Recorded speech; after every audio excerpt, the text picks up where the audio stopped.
Hello friends आज हम पढ़ते हैं इलास्टिसिटी ऑफ डिमांड है। हमें पता है डिमांड क्या होती है। ठीक है, डिमांड क्या होती है। डिमांड हमें ये बताती है कि प्राइस में चेंज होने से डिमांड के ऊपर, लॉ ऑफ डिमांड कहता है कि प्राइस में चेंज होने से डिमांड के ऊपर क्या इम्पैक्ट पड़ा। ठीक है, किस डायरेक्शन में पड़ा। लेकिन इलास्टिसिटी ऑफ डिमांड क्या कहती है कि how much change in demand, कि कितना चेंज हुआ। तो वो हम किससे पता लगाते हैं, वो हम पता लगाते हैं इलास्टिसिटी ऑफ डिमांड से। तो इसमें अगर फर्स्टली हम पढ़ते हैं law of demand. Law of demand क्या कहता है। Law of demand state that if price of the commodity increase, अगर मान लो किसी गुड्स है उसके प्राइस बढ़ जाते हैं तो उसकी जो डिमांड है वो कम हो जाएगी, और प्राइस कम हो जाता है तो डिमांड है वो बढ़ जाएगी। तो लॉ ऑफ डिमांड हमें ये बताता है। लेकिन सिर्फ क्या बताते हैं, वो ओनली डायरेक्शन बताता है। Law of demand indicate only direction, कि किस डायरेक्शन के अंदर चेंज होगा, कितना चेंज होगा वो नहीं बताता। इलास्टिसिटी क्या होती है, अगर मान लो मैंने बोला कि प्राइस है ना वो 10% से बढ़ गई, तो ये तो डिमांड का जो लॉ ऑफ डिमांड है वो उसने हमें बता दिया कि यस इससे क्या होगा, डिमांड है वो गिर जाएगी, प्राइस के बढ़ने से डिमांड गिर जाएगी। लेकिन बढ़ेगी, कितनी बढ़ेगी या कितनी कम होगी, वो हमें कौन बताता है, वो हमें बताता है इलास्टिसिटी ऑफ डिमांड। ठीक है, ये डेफिनेशन है कुछ। फर्स्टली देखो, जैसे मोर्शल है, मेन यही आती है, डॉक्टर मोर्शल ने दी थी कि इलास्टिसिटी ऑफ डिमांड में be defined as the percentage change in quantity demanded divide by percentage change in price है। ठीक है, percentage change in quantity demanded divide by percentage change in price है। ठीक है, इसके बाद आता है इसका जो फॉर्मूला है। ठीक है, इलास्टिसिटी ऑफ डिमांड्स है, इसको हम कैसे करते हैं। फर्स्टली तो आता है इसमें माइनस का सिंबल क्यों लगाते हैं। माइनस का सिंबल यहाँ इसलिए लगाते हैं क्योंकि हमें पता है कि प्राइस के बीच में और डिमांड के बीच में, इन दोनों के बीच में जो रिलेशन होता है वो क्या होता है, नेगेटिव होता है। इन दोनों के बीच में जो रिलेशन होता है वो नेगेटिव होता है, इसलिए यहाँ पर हम माइनस का सिंबल लगाते हैं। क्या फॉर्मूला होता है, percentage change in quantity demanded divide by percentage change in price. इसके बाद आते हैं degree of elasticity of demand. तो इसकी 5 टाइप्स की डिग्री होती है। ठीक है, आज हम पढ़ रहे हैं प्राइस इलास्टिसिटी ऑफ डिमांड। तो इसकी जो डिग्री है, फर्स्टली आती है perfectly elastic demand. Perfectly elastic demand क्या होती है, जहाँ पर it is a situation where a little change in price will cause a infinite change in demand.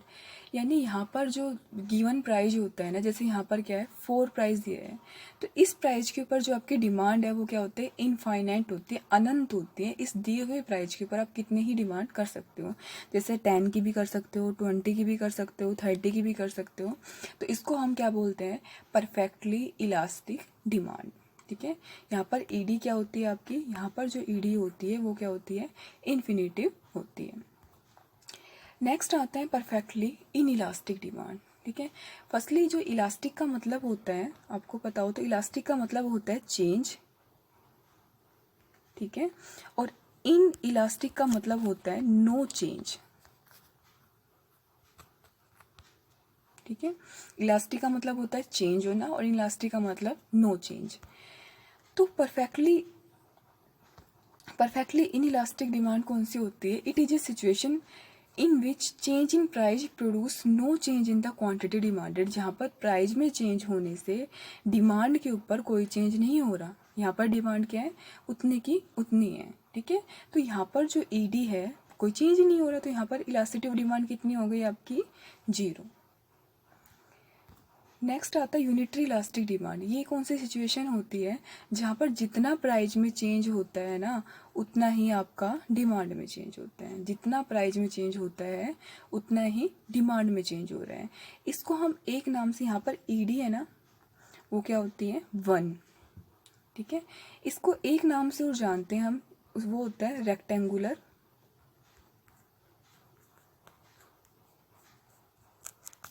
Hyperbola के नाम से भी इसको जाना जाता है।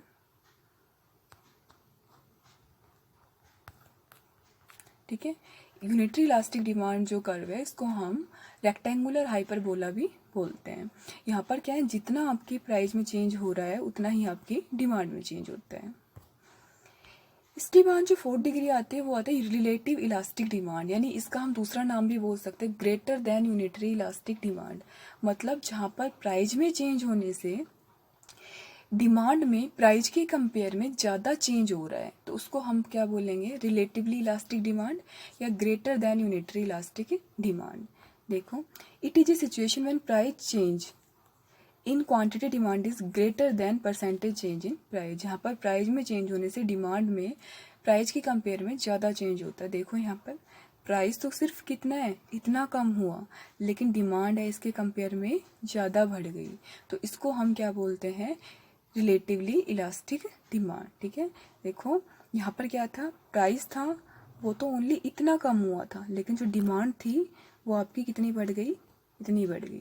तो इसको हम जो बोलते हैं, इस वाले कर्व को क्या बोलते हैं, greater than unitary elastic demand. ठीक है, प्राइस ओनली इतना कम हुआ और डिमांड है वो इतनी हो गई। इसके बाद आता है रिलेटिवली इन इलास्टिक डिमांड, मतलब यहाँ पर क्या है, लेस देन यूनिटरी इलास्टिक, यानी ये वो सिचुएशन होती है where percentage change in quantity demanded is less than price, यानी जहाँ पर क्या है, प्राइस में तो ज़्यादा चेंज हो रहा है लेकिन डिमांड में कम चेंज हो रहा है, लेस देन यूनिटरी इलास्टिक। ठीक है, इट इज ए सिचुएशन जब when percentage change in quantity demanded is less then the price. ठीक है, प्राइस में चेंज होने से डिमांड में है वो कम चेंज हो रहा है। ठीक है, प्राइस में तो क्या था, ज़्यादा चेंज हो रहा था, लेकिन डिमांड है उसमें सिर्फ इतना चेंज हो रहा है, प्राइस तो आपका इतना हुआ और डिमांड है इतनी हुई। तो इसको जो हम बोलते हैं, इसको बोलते हैं relatively in elastic demand. Next आते हैं डेटरमाइनेट ऑफ इलास्टिसिटी ऑफ डिमांड। कौन कौन से जो डेटरमाइनेट है इलास्टिसिटी ऑफ डिमांड के ऊपर इम्पैक्ट डालते हैं। तो फर्स्टली आता है अवेलेबिलिटी ऑफ सब्सिट्यूट्स है। अगर मान लो आप सब्सिट्यूट्स गुड्स कौन से होते हैं जिनका आप एक दूसरे की जगह यूज़ कर सकते हो, जैसे चाय और कॉफ़ी। तो अगर मान लो आपके पास किसी प्रोडक्ट का सब्सिट्यूट्स अवेलेबल है तो उसकी डिमांड क्या होगी, इलास्टिक होगी, क्योंकि मान लो चाय है, चाय के प्राइस बढ़ जाते हैं तो आप किसकी तरफ शिफ्ट हो जाएगा, कंज्यूमर कॉफ़ी की तरफ हो जाएगा। तो इसकी जो डिमांड होती है वो क्या होती है, आपकी इलास्टिक होती है, अगर किसी प्रोडक्ट का सब्सिट्यूट्स है वो अवेलेबल है। उसके बाद आते हैं proportion of income spent on A commodity, कि आप है ना किसी कमोडिटी के ऊपर अपनी इनकम का कितना पार्ट स्पेंड कर रहे हो, इसके ऊपर भी इलास्टिसिटी ऑफ डिमांड है वो इम्पैक्ट डालती है। अगर मान लो आप है किसी प्रोडक्ट के ऊपर ओनली अपनी जो इनकम का एक छोटा सा पोर्शन है वो स्पेंड कर रहे हो, लाइक न्यूज़पेपर है, ठीक है, न्यूज़पेपर के ऊपर आपकी इनकम का बहुत छोटा पार्ट स्पेंड होता है, तो अगर मान लो न्यूज़पेपर के प्राइस है वो बढ़ जाता है या उसमें वेरिएबिलिटी होती है तो उसकी डिमांड क्या होगी, इन इलास्टिक, क्योंकि उसमें कितना चेंज नहीं होगा। ठीक है, तो ये हो गया। उसके बाद डिफरेंट यूज़ ऑफ कमोडिटी, मतलब अगर मान लो कोई गुड्स है, प्रोडक्ट है, उसके डिफरेंट यूज है, जैसे अगर मान लो हम लेकर चलते हैं मिल्क को, ठीक है, तो मिल्क है उसके कितने डिफरेंट यूज़ होते हैं, आप उसका रसगुल्ले बनाने में भी यूज़ कर सकते हो, आइसक्रीम बनाने में भी यूज़ कर सकते हो, बच्चे को पिलाने में भी यूज़ कर सकते हो। अब मान लो मिल्क के प्राइस बढ़ जाते हैं, ठीक है, तो आप देखोगे सबसे इसका जो बेस्ट यूज है आपके लिए क्या है, तो आप किसको यूज़ करो, किस में यूज़ करोगे, इसको बच्चों को पिलाने में यूज करोगे। ठीक है, तो इसकी डिमांड क्या होती है, इलास्टिक होती है, मतलब प्राइस में चेंज होने से इसकी डिमांड में क्या हो रहा है, चेंज हो रहा है। फिर आते हैं हैबिट ऑफ कंज्यूमर है, कि कंज्यूमर है ना, जैसे मान लो किसी को ड्रिंक करने की आदत पड़ जाती है, हैबिट पड़ जाती है, जो ड्रंकर्ड पर्सन होते हैं, ठीक है, तो चाहे उसके जो प्राइस है ना वो कैसे कितने ही बढ़ जाए, चाहे उन्हें कुछ भी करना पड़े वो उसकी डिमांड करेंगे ही करेंगे। तो इनके लिए ये आपको मान लो कोई आप है, मान लो किसी ब्रांड है, ठीक है, उसके हैबिचुअल हो गए हो, तो आप है उसी ब्रांड के प्रोडक्ट का यूज़ करोगे, चाहे उसके ब्रांड का प्रोडक्ट है वो कितना ही कॉस्टली हो जाए, तो इसकी जो डिमांड होगी वो क्या होगी, इसकी इन इलास्टिक होगी। ठीक है, उसके बाद आता है नेचर ऑफ कमोडिटी, कि भाई कमोडिटी वो किस टाइप की है।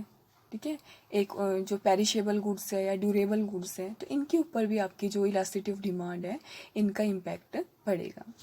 उसके बाद आता है पोस्टपोनेंट ऑफ द यूज है, कुछ एक गुड्स ऐसे होते हैं जिनको आप फ्यूचर्स के लिए या कुछ एक फ्यूचर के लिए पोस्टपोन कर सकते हो, या कुछ एक काम होता है, जैसे मान लो आप है अपना कोई हाउस वगैरह बिल्डअप करा रहे हो, बनवा रहे हो, तो इस काम को आप फ्यूचर के लिए पोस्टपोन कर सकते हो, तो इसकी जो डिमांड होगी वो क्या होगी, इलास्टिक होगी।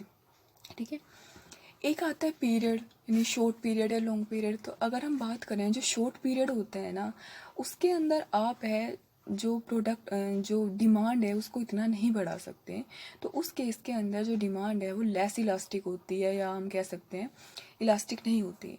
और जो लॉन्ग टर्म पीरियड के अंदर क्या है, आप नए नए फैक्टर ऑफ प्रोडक्शन है उनका यूज़ कर सकते हो। तो उस केस के अंदर जो आपकी जो डिमांड होगी वो क्या होगी, इलास्टिक होगी। ठीक है, किसमें, लॉन्ग टर्म पीरियड में। तो ये था प्राइस इलास्टिसिटी ऑफ डिमांड का टॉपिक।